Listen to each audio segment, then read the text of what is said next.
Have you guys ever played Ghost of Tsushima? It's an open world action adventure where you play as a samurai roaming the island of Tsushima in feudal Japan as you fend off a Mongol invasion. The developers of the game, Sucker Punch Productions, wanted to make a gorgeous world that the player wanted to explore. And to make exploration more compelling, the devs wanted the player to be able to navigate through the world easily by being completely present and immersed in the world. They wanted the world itself to guide the player. Now, most of you might already know how they managed to do it, and for those of you who don't, we'll get to it. But the reality was that they actually weren't successful immediately in achieving this natural means of exploration that they wanted. In fact, Ghost initially started its development with a compass, similar to Skyrim and God of War, as a one-stop solution for navigation and wayfinding. It could show multiple mission objectives, advertise undiscovered and discovered locations, show player tagged locations, and even communicate AI behavior. And it worked. The player could easily navigate themselves through the world, but there were issues with the compass. The players were just too reliant on the compass for directions rather than looking at the world to guide them. In fact, it revealed so much information and distracted the player to a point that it just ruined exploration and the sense of discovery. They tried getting the player to use the world mode to guide themselves by coming up with solutions like an orientation mode like Breath of the Wild, where you can stand on top of a high vantage point to mark points of interest. While this did provide the tools to orient the player using the world, overall the players were still too reliant on the damn compass. Exploration and wayfinding just weren't as fun as they wanted them to be. That's when one of the creative directors brought up how he wished there was just something that could nudge the player in the right direction with the press of a button. Kind of like the sword in Shadow of the Colossus. So the concept team started coming up with ideas for this with the intent of using the world to guide the player. There were suggestions of Kami, or a ghostly apparition that would appear and guide the player. There were also suggestions of god rays that shine through the vista into the direction that the player had to go. And finally, there was wind, which was inspired by the portrayal of wind in Akira Kurosawa's old samurai films. The team loved the idea of using wind to guide the player.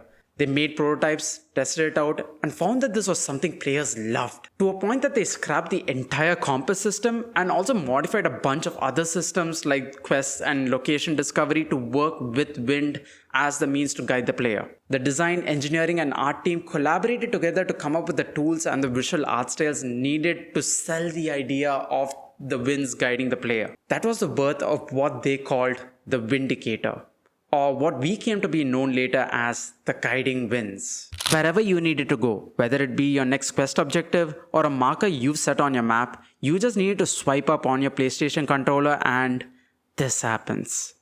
A gust of wind blows in the direction that you need to go to reach your destination. It turned a mundane and often distracting feature of video games into something that was immersive and fun for the player to use, and is the defining feature of Ghost of Tsushima. More often than not, we feel like we need to be absolute geniuses to come up with design solutions like the guiding winds. But it's clear that the devs at Sucker Punch Productions didn't just wake up one day and conjure this idea of the guiding winds while taking a dump, though that does paint a picture. There were in fact a series of steps that they took to come up with this idea. First, they had a specific experience they wanted to provide. Then they found references of other games that managed to achieve this experience. Afterwards, they collaborated with different teams to test out these solutions. They then made quick prototypes of each of these solutions, and finally they tested constantly to see if this offered the experience that they wanted to provide with this feature. If not, they did this entire process all over again. These steps to arrive at a design solution is what we call a game design process. When you're designing a game or a specific feature in the game, it can be hard to know where to start or how to proceed.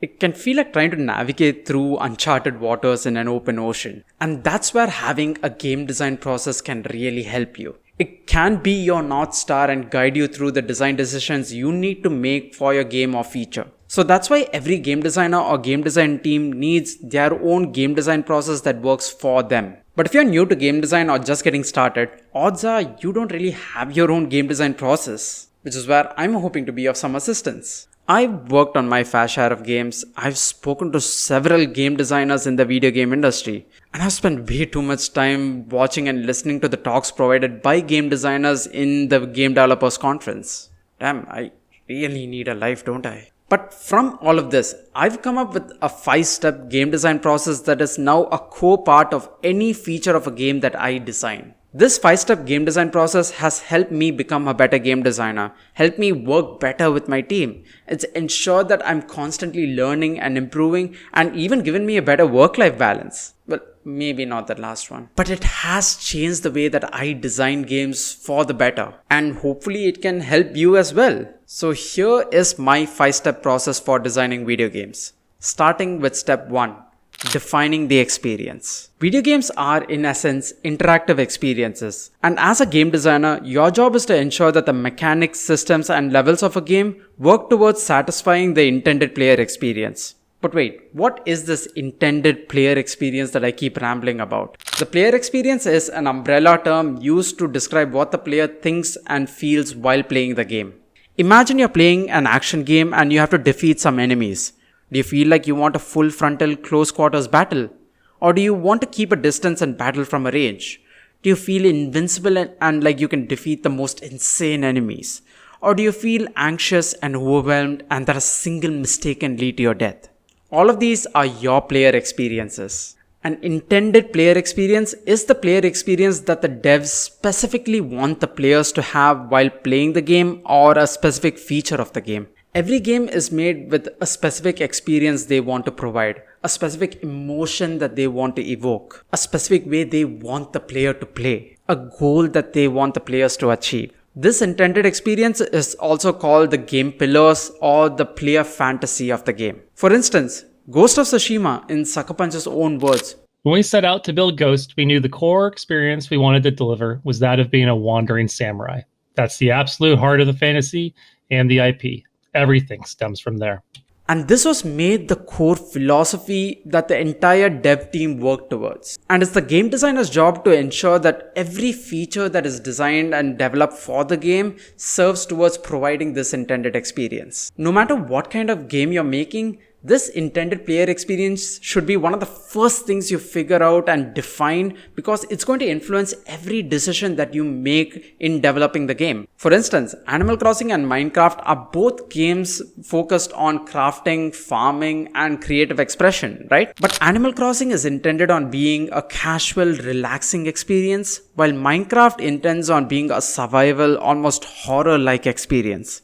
Just imagine if you are playing Animal Crossing and a creeper appeared next to your house. It wouldn't make sense, right? Because there's nothing casual about creepers. Defining the game's intended experience is essential because it serves as a check on every feature that you design for your game. Every time you make a design decision, you can check whether it serves that intended experience that you want to provide. So whenever you start designing your game or designing a specific feature in the game, start by listing out things like the kind of experience you want the game or feature to provide, how the player is intended to play that game or use that feature, how they should feel when they engage with the game or feature, and what their thought process should be when they are playing the game or using that feature. These should hopefully provide a framework on how to define the intended experience for your game. And once you've defined that experience, it's now time to start coming up with solutions and make design decisions that achieve that intended experience. And how we do that is with step 2 of my design process, research. I know it can feel like some games come up with solutions or make decisions on a whim, but there's actually a ton of research made for every design decision made in a game. Your research could be to come up with what features your game needs to provide that intended experience, or come up with the initial rules for the specific system or feature that you're designing. But it's not like game design is an exact science, so there's no specific way to research. So honestly, there is no restriction in how you research for your game or what you use as research material or inspiration. But here are some commonly used research materials for game design that you can rely on. The most common source of research for making games in general is, well, other games. As much as you'd like to believe that your game is a beautiful and unique snowflake, the reality is that other games have tried to achieve that intended experience that you want to provide already. And that's not a bad thing. No game is ever 100% original. Every game builds on top of the games that came before them. But by researching, analyzing, and dissecting how these other games achieve that experience that you want to provide, you can consider what aspects of their design would work for you. Even Ghost of Tsushima used The Legend of Zelda Breath of the Wild as inspiration for their open world design and exploration system. They wanted to capture the same sense of wonder and intrigue that Breath of the Wild's game world offered. If I was working on a crafting system, I would look at other games with crafting systems like Minecraft or Valheim, see how they designed their crafting systems, and look at what would or would not work for the kind of experience I want to provide for my crafting system. And not gonna lie, it is nice to be able to finally justify my bloated Steam library. It's research, I swear. But you don't have to restrict yourself to just researching games though. Another valuable resource is other works of art and entertainment. I'm talking books, movies, comics, anime, you name it. If it's art, it's inspiration for your game. Works of art are incredible at evoking specific emotions in people, so they're great sources of inspiration for your game as well. For instance, Breath of the Wild, which inspired Ghost of Tsushima, was in turn inspired by Ghibli movies and the sense of wanderlust and adventure that they evoke. Another example is the time-traveling mystery game, The Forgotten City. One of the problems they faced was how the player could be provided the same information or complete the same action they've already done without feeling bored or repetitive. So they used the movie Groundhog Day as inspiration and researched how the storytelling was done to not seem boring to the viewer when they repeated the day over and over. But moving on from that, another great research source is educational game design resources. Game design books like The Art of Game Design or Rules of Play are an integral part of any game designer's arsenal, since they provide great guidance in your thought process in developing design solutions. But heck, apparently people don't read anymore. So a more modern example would be the incredible game design analysis channels on YouTube like Game Maker's Toolkit or Adam Millard, Architect of Games. These channels are gold mines for game design knowledge that you absolutely need to check out. What all these means of researching games and game design offer in the end is the game designer's greatest strength: experience. If you've already worked on a first-person shooter game in the past, it's going to be so much easier for you to work on a new first-person shooter game. You already know what design decisions contribute towards offering a specific experience to the player. And if you screwed up the last time, you know specifically what not to do. This is exactly why experienced game designers are in massive demand in game studios. The more experience you have, the more valuable you become. This is true for most jobs, but is monumentally important for game design jobs. So with that, you've done your research into how your mechanic system or levels should work to provide that intended experience. Now it's time for step 3 of my design process: communication. It was Ben Franklin who once said, "In this world, there is nothing certain except death, taxes, and that game dev is hard." True story. Games are insanely difficult to make, which is why they're usually made with a team. You can still make games on your own, don't get me wrong. But more often than not, games are a team venture. And when you're working with a team, it's important that you're able to communicate and collaborate with each other. And absolutely essential if you're a game designer. Here's why. There are several roles involved in making a game. The engineers create the tools needed to build the game and optimize it, while the artists focus on the visual aspects of the game. And it's the game's design that brings these two disciplines together into creating a cohesive mechanic or system for the game. And to do that, it's vital for the game's design to be communicated to every member of a team in a way that they would understand it. And as a game designer, it's your job to communicate that information. Now, there is no single way for you to communicate with your team.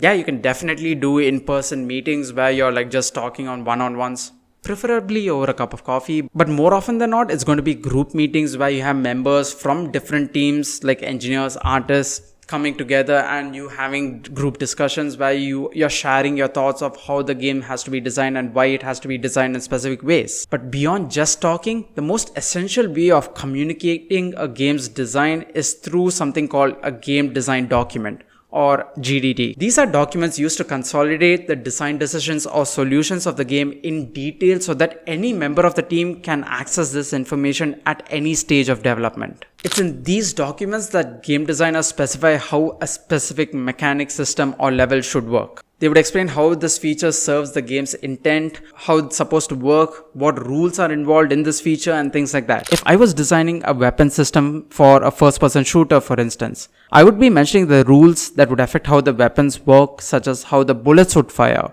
what stats would each weapon have, how those stats would impact things like damage caused by each bullet and the recoil of the gun and so on. And the engineers, animators and artists and anyone else would refer to this document to get the information they need to provide the tools and assets needed for this feature. It's not just a buttload of text, however. When it comes to communication, the phrase show, don't tell definitely holds true. It's a lot more effective to include images, flowcharts, or videos of references whenever you can. If I was designing a climbing system, for instance, I would add clips of the climbing in Breath of the Wild as reference if it matched the kind of experience I wanted to provide. If none of these communicate your designs effectively though, it's common to come up with basic prototypes. I usually end up using Unreal Engine's blueprints to come up with quick and effective interactive prototypes. They really help sell the idea for the system that you want if nothing else works. Honestly, the ability to document design solutions clearly is one of the most important skills for a game designer to have. It's what designers spend a major chunk of their time doing while designing a game. I would probably make another video on just creating game design documents. Let me know in the comments if you guys would like that. But a game designer's job just doesn't end there though. Because after you communicated your design to your teammates and the engineers and artists come back with the tools and assets that you need, it's then time to move on to the fourth step of the game design process. And that's to hit the subscribe button. I'm kidding, not really. Anyway, moving on to the next step of the design process, the implementation. When you're designing a weapon system, the engineer isn't going to create each weapon individually. They just create the base tools that you use to create each weapon, which lets you mess around with several aspects of the weapon, such as how much damage each bullet causes, what's the recoil rate, what's the firing rate, what's its range, and things like that. And each unique weapon would have different values for each of those variables. The art team provides all the 3D assets and animations for those weapons. A lot of game designers like this stage of the game design process the most because it's a time where you're actually in the engine and building the game. After all that time stuck in meetings, researching and documenting, you're finally seeing your design vision come to life. It's really important for game designers to be the ones implementing these mechanic systems and levels because we are the ones who know the intended experience best and how we can use these tools to provide these intended experiences. And this is the case no matter what feature needs to be designed and implemented. So when you're designing a feature, you actually have to document what aspects of this feature you should be able to tweak and modify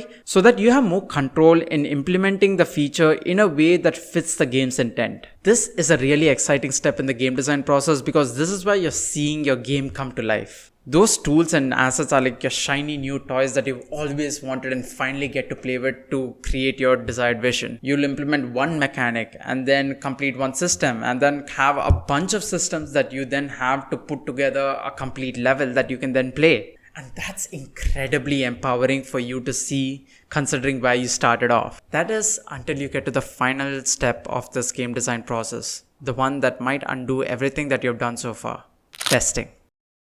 So you've defined your game's intended experience. You've researched the features that your game needs, communicated it to your team so that they can give you the tools and assets that you need, which you then use to actually create the feature and implement it. Now it's time to test if it actually friggin' works. So what do you even test, you ask? First off, you actually need to test if the tools and assets provided to you actually work. Bugs and hiccups are a way of life in game development. So the quicker that you can test and check it out, the faster you can get them fixed. But after that is when you get to the scary part. Because you then need to check if the solution that you came up with actually provides that intended experience that you wanted. Or if it's actually fun. Because in the end, that's why people play games, right? To have fun. You get to test this by actually playing the game yourself or having your team play it too. Here's why having a QA team is essential. They are an underappreciated role in game dev and deserve a lot more love. Trust me. If it isn't fun or doesn't provide that intended experience, you need to backtrack and check why this might be the case. Maybe it just needs you to modify your values in the implementation step. That's often what we call balancing the game's design. Maybe the solution that you came up with from your research phase needs a few more bells and whistles. So you communicate with your engineering and art team to actually create those new features. This can go on and on till you absolutely nail that experience, or you run out of time and money and settle for the best possible solution. But there will be times where you realize that this feature that you spent so much time and effort designing just isn't fun or doesn't really provide that intended experience. And that can require the painful decision of dropping that feature altogether. That sounds painful, and it is. But it's the harsh reality of designing games. Every game ever made has a long list of mechanics, systems, and levels that were designed and even created but were never released for the world to see because they just didn't work for whatever reason. And that's okay. Because contrary to popular belief, game devs are humans too, and humans make mistakes. There is no point getting so attached to an idea that you can't let go of it even if you know it doesn't work. But designing that feature will become a part of your experience that will help you in some way or the other in the future when you're designing some other game or some other feature. So that's my 5-step process to designing games. You define the experience you want to provide. You research the solutions that actually provide this experience. You communicate it to your teammates so that they provide the tools and assets you need to implement this solution. And finally, you test to see if it actually provides that intended experience at all. If you ask me whether there's a perfect, foolproof design process for designing the perfect game, it's not. Nothing in life is ever perfect. Except my cat, Motherboard. She's perfect in every single way. But this design process has definitely helped me become a better game designer in the long run. And hopefully this game design process helps you start designing games better, or at least provides a framework for you to create your own game design process. If any of you have your own game design process, let me know in the comments how you go about it. Because in the end, there is no single way to design games. But there is one fundamental goal for what we want our game design to achieve. To make sure that the players of our games actually have fun. And that's my goal with these videos. To help aspiring game designers make more fun games. And we can all do with more fun games. So if you guys learned something or you would like more game design related content, it would massively support me if you guys could like, share, comment and subscribe. All the good stuff. So that's it for this one. This is Sai, and until next time, sayonara. I really am sticking with that one, aren't I?